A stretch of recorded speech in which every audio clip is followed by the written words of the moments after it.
में एक गरीब ब्राह्मण और उसकी बीवी रहते थे।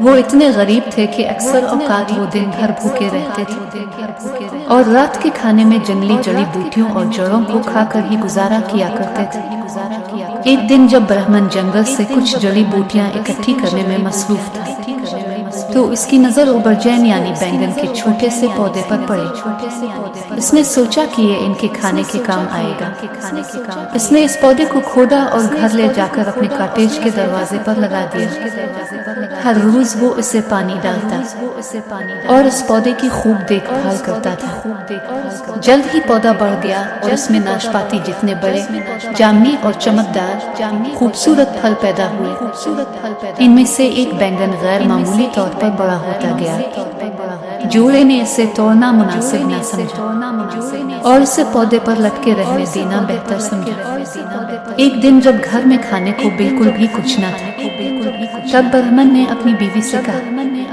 हमें अब बड़ा बैंगन पका लेना चाहिए। जाओ इसे काट कर रात के खाने के लिए तैयार करो। चुनांचे ब्राह्मण की बीवी ने छुरी ली और पौधे के करीब गई। जब उसने छुरी की मदद से बैंगन को पौधे से काटा तो अचानक इसे हल्की सी आग सुनाई। लेकिन जब वो बैठी बैंगन को छीलने लगी तो उसने एक छोटी सी आवाज को बिल्कुल वाज़ेह तौर पर कहते सुना, ख्याल रखना, ओ बराहे करम ख्याल रखना, वरना ये चाकू मुझ में घुस जाएगा। बूढ़ी औरत जितनी नरमी से हो सकता था बैंगन को छीलने में मगन रही। वो यही सोचती रही कि बैंगन पर शायद किसी ने कोई जादू कर डाला है। जब उसने छिलके को बिल्कुल काट लिया तो बैंगन में से एक जामनी साटन में मलबूस बहुत ही खूबसूरत लड़की बाहर निकली। गरीब ब्राह्मण और उसकी बीवी सख्त हैरान हुए, लेकिन वो बहुत ज्यादा खुश थे क्योंकि इनकी अपनी कोई औलाद न थी। उन्होंने इस लड़की को गोद लेने का फैसला किया। उन्होंने इसको बहुत लाड प्यार से पाला, इसका हमेशा बहुत ज्यादा ख्याल रखा। वो उसे प्यार से शहजादी उबरजैन कहकर बुलाया करते थे क्योंकि वो एक शहजादी की तरह खूबसूरत और नाजुक थी। ब्राह्मण की झोंपड़ी से कुछ मील के फासले पर एक बादशाह रहता था जिसकी एक खूबसूरत बीवी और 7 जवान बेटे थे। एक दिन महल की एक नौकरानी ब्राह्मण की झोंपड़ी के पास से गुजर रही थी। वहां उसने खूबसूरत उबरजैन को देखा। वो सीधी महल पहुंची और अपनी मालिकन को कहा, करीब ही एक झोंपड़ी में एक इंतहाई खूबसूरत और दिलकश लड़की रहती है। अगर बादशाह ने उसको एक मर्तबा भी देख लिया तो वो इसके इश्क में गिरफ्तार हो जाएगा। मलिका अपने से ज्यादा खूबसूरत होने का तसव्वुर भी बर्दाश्त नहीं कर सकती थी, इसलिए इसने अपने जहन में इस खूबसूरत लड़की को तबाह करने का मंसूबा बनाया। वो जानती थी कि अगर वो इस लड़की को एक मर्तबा महल में बुलवा ले तो वो आसानी से बाकी का काम कर सकती थी क्योंकि वो एक जादूगरनी थी और हर तरह के जादू सीखती थी। चुनांचे इसने शहजादी उबरजैन को अपनी नौकरानी के हाथ पैगाम भिजवाया कि मलिका उसे अपनी आंखों से देखने की ख्वाहिश रखती और उसे महल आने की दावत दी। उबरजैन को अपनी खूबसूरती पर बहुत नाज था, इसलिए वो मलिका की बातों में आकर महल पहुंच गई। तब मलिका ने जाहिर किया जैसे वो उबरजैन की खूबसूरती से बहुत मुतासिर हुई और कहा, तुम बादशाहों के घरों में रहने के लिए पैदा हुई, अब से तुम यहाँ रहोगी क्योंकि आज से तुम मेरी बहन हो। इसने शहजादी उबरजैन की काफी खुशामद की। उबरजैन को शाही लिबास मुहैया किए गए और उसके साथ एक ही कप से दूध पिया क्योंकि ये वहाँ का रिवाज था कि जब 2 लोग ये मान लें कि वो अब से आपस में बहने हैं तो उन्हें एक ही कप में दूध पीना पड़ता था। ये वहाँ की रवायत थी।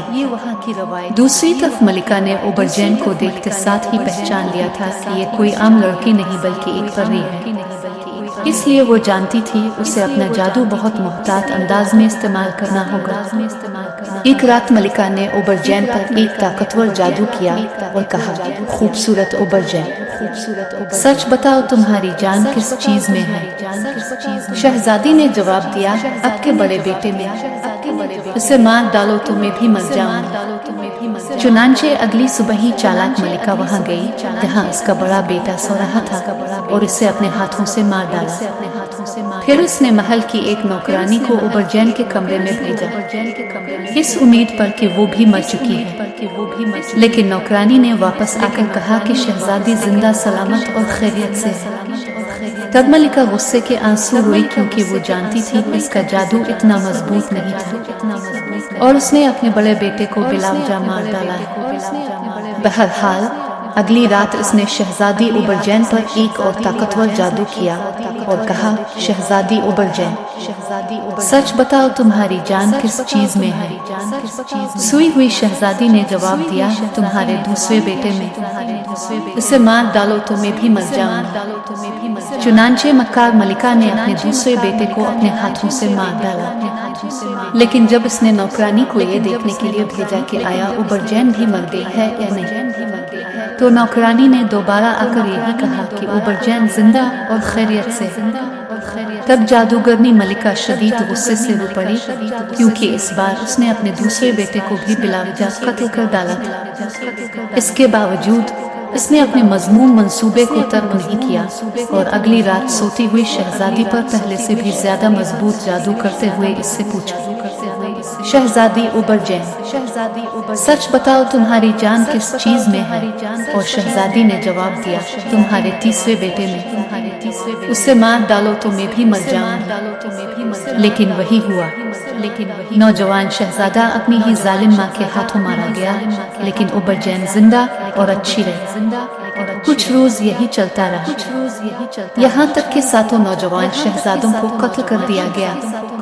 ان کی ظالم ماں اب شدید غم و غصے میں تھی، اس نے اپنے ساتوں بیٹوں کو بلا وجہ قتل کر ڈالا ہے۔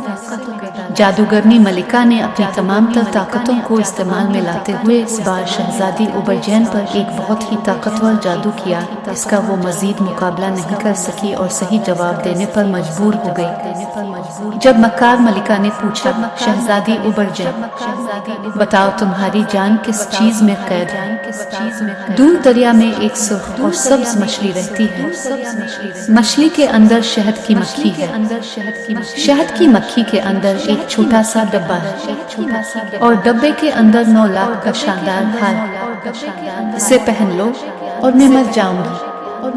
شہزادی اوبرجین نے جواب دیا۔ تب ملکہ مطمئن ہو گئی اور سرخ اور سبز مچھلی کی تلاش میں لگ گئی۔ چنانچہ جب اس کا شوہر بادشاہ اس سے ملنے آیا تو وہ رونے لگی۔ بادشاہ نے اس سے رونے کی وجہ پوچھی۔ ملکہ نے اسے بتایا کہ اس کا دل 9 لاکھ کے شاندار ہار کو حاصل کرنا چاہتا ہے، لیکن یہ ملے گا کہاں؟ بادشاہ نے پوچھا۔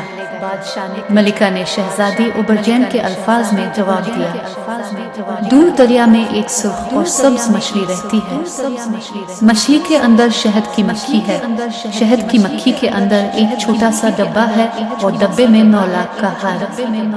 بادشاہ ایک بہت